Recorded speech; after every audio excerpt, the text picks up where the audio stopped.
In case it wasn't obvious, spoilers ahead for the Owl House as well as its ending. Also, disclaimer, this is my first ever cartoon analysis, so please be nice to me in the comments. Okay, moving on. Hello, I'm Rainy Daze, and this is Buddy Duck. Hi. When I first watched episode 1 of the Owl House, I didn't get it. I thought it was cool, sure. A show that was essentially a spiritual successor to Gravity Falls with, from what I heard at the time, was great queer representation. That sounded great. However, when I finally watched it, what I found was what I thought to be a very simplistic and on-the-nose story about a found family with a heavy-handed message about letting your freak flag fly. It was funny as well as entertaining, sure, but nothing made it stand out in my eyes. Yet then I continued to watch the show. Furthermore, I started to fall in love with its writing, characters, and narrative. However, with all that said, how did this show change my mind?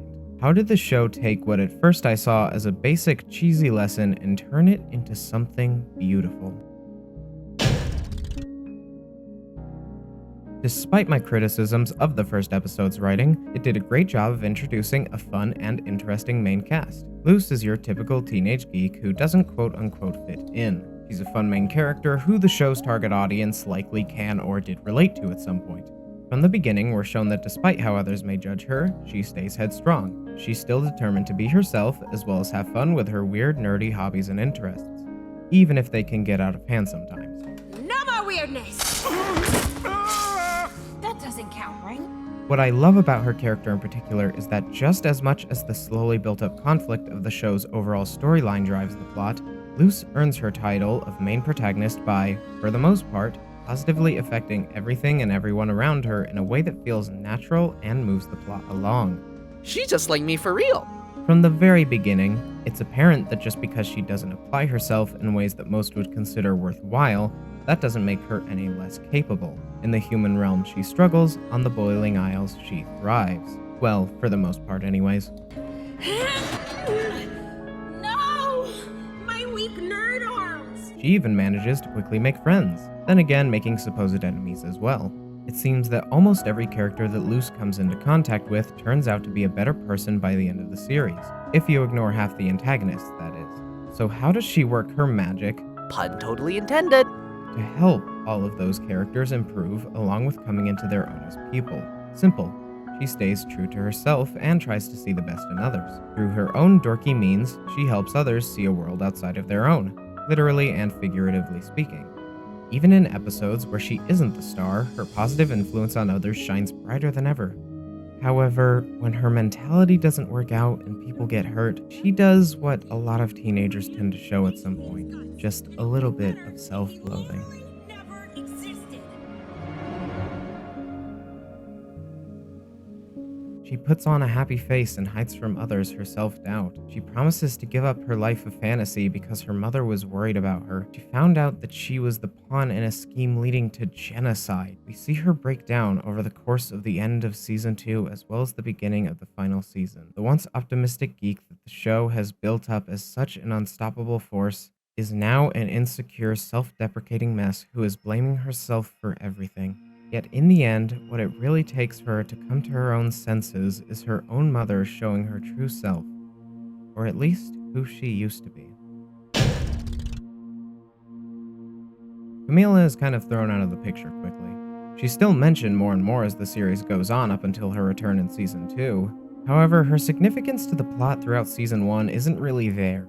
However, what we do see is that she's a caring mother who is worried that her daughter is focusing too much on fantasy rather than reality, sending her to a summer camp that has the tagline, "Think inside the box." Very on the nose. So Camila is shown to be a loving mother, although she doesn't really know where Luce is coming from, right? More on that later. In season 2, episode 10, when who Camila assumes to be her daughter returns, she looks and acts differently. Also, we're shown that part of Camila misses how her daughter used to be. Moreover, she might even have a bit of regret sending her to that summer camp. But it wasn't Luce, it was an imposter. The episode then proceeds with the usual magical shenanigans we're used to in the show. This scrunkly thing is captured by Sonic, Oh yeah! and Camila, who is guided by Luce, comes to save her. The episode eventually culminates in what is, in my opinion, the most heartbreaking scene in the entire series that I don't feel like I can do justice with words. So, Thanks for being cool about everything. I'm trying to hold it together. I really am, but I have never been this scared before. The demon realm? Magic? How are you gonna get back here? Is this the only way I can touch you?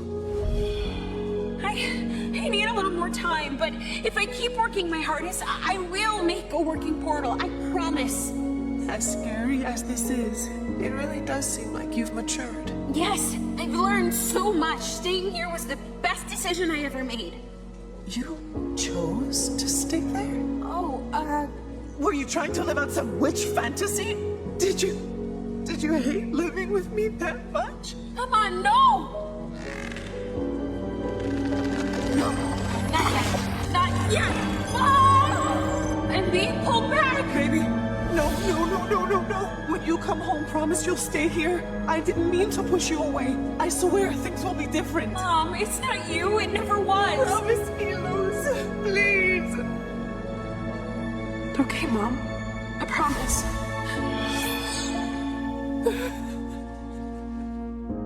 Along with Bellis's plan, which is revealed later, this priorly mentioned promise serves as Luz's main source of motivation and turmoil. In Season 3, Episode 1, we get our first hint as to who Camila really was as a kid, with a bunch of merchandise and memorabilia of the in-universe sci-fi novel series Cosmic Frontiers being found in her basement. Then it's just outright stated in a flashback that she was just like Luz as a kid. She had a hard time growing up. She didn't fit in.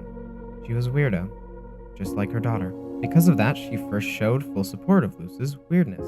However, after many incidents involving said weirdness, I said, grief can manifest in different ways, like how Luz has been acting out for attention. Didn't you say you were bullied in high school, Mrs. Lucetta?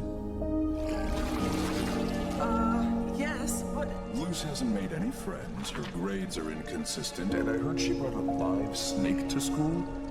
Take this. It could help her. reality check camp? and that finally brings us back to this moment, where Luz is at her breaking point. My whole plan fell apart. I messed up again. What are you talking about? It doesn't matter. No, Mija. It does matter. You don't want to leave the demon realm, do you? Of course not. But You keep messing up? Messing up is a part of living. You don't think I've ever messed up before? You know, I sold energy drinks for a pyramid scheme for 3 years. And of course, I was convinced we should move to Gravesfield to be closer to that fancy hospital. You know how that ended. And worst of all, I didn't stand up for you when you needed me most. I forgot about the Astral Oath. the what? The Astral Oath is a promise made between Captain Avery and his family to love and protect each other just as they are, through supernovas and solar winds. Mom, are you a secret nerd? Oh, yeah, she is. I had a hard time growing up. I was afraid you would too. My biggest mistake was trying to protect you by changing this beautiful, good witch into something she wasn't. Camila admits fault. Nothing is wrong with who Luz is.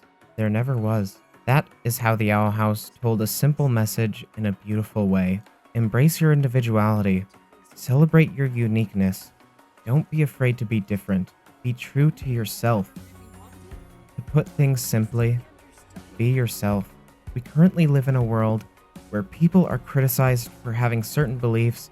Some people use their beliefs as an excuse to discriminate. There are convenient labels that everybody has to fit into, and it's debated on whether certain people should be allowed to have certain rights based on factors that they can't control. I can already assume, without citing any sources, that there are some parents who saw this You always have a way of sneaking into people's hearts.